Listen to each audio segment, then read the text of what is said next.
Hi friends, welcome to my channel. అందరూ ఎలా ఉన్నారండి? ఈరోజు మీకోసం మంచి వీడియోతో వచ్చాను. దోస చట్నీ ఎలా చేయాలో సింపుల్‌గా, ఈజీగా ఉంటుందండి. మన దగ్గర ఒక 5 ఐటెమ్స్ ఉంటే చాలు. చాలా ఈజీగా అయిపోతుంది.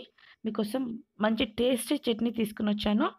చూడండి, చాలా బావుంటుంది. కావాల్సిన పదార్థాలేంటో చూపిస్తాను మీకోసం. ముందుగా మనం తీసుకోవాల్సిన పదార్థాలు గ్రౌండ్ నట్స్, పల్లీలండి, బుడ్డలని కూడా అంటాము.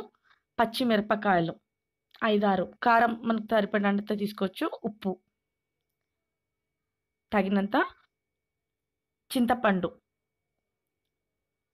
గార్లిక్, వెల్లుల్లి అండి. మనం పల్లీలను తీసుకొని కాస్త వేయించుకోవాలండి.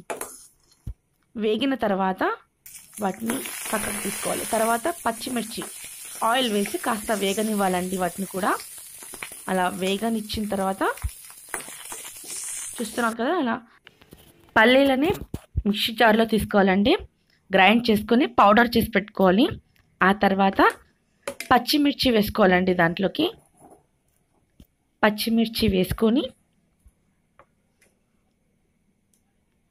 ముందుగానే గ్రైండ్ చేసి పెట్టుకోవాలి పల్లీల్ని మాత్రం, ఎందుకంటే మెదగదు సరిగా, కాబట్టి అది పౌడర్ చేసుకున్న తర్వాత పచ్చిమిర్చి వేసుకున్నాను. ఆ తర్వాత ఉప్పు, కాస్త ఉప్పు తగినంత మాత్రమే వేసుకోండి. చింతపండు వేస్తున్నాను నేను డైరెక్ట్. చింతపండు రసం కూడా వేసుకోవచ్చు.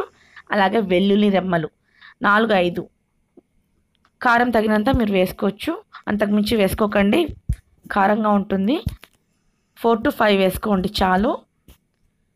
అంతేనండి, గ్రైండ్ చేసుకోవాలి. ఇప్పుడు చేసుకున్న తర్వాత కాస్త వాటర్ పోసి మరోసారి గ్రైండ్ చేసుకోవాలండి. మెత్తగా అయ్యేదాకా గ్రైండ్ చేసుకోండి. కాస్త తగినంత వాటర్ మాత్రమే పోయండి, ఎక్కువ వద్దు. చూసారు కదా ఎలా గ్రైండ్ అయిన తర్వాత ఎలా వచ్చిందో.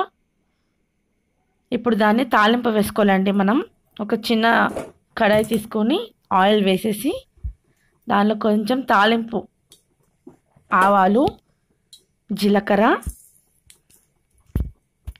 కాస్త కరివేపాకు, ఎండు మిరపకాయలండి వేసేసి కాస్త వేగనిచ్చేసి స్టవ్ ఆఫ్ చేసేయండి. ఆఫ్ చేసిన వెంటనే కాసేపు ఆగిన తర్వాత మనం చట్నీని దాంట్లో వేసుకోవాలి.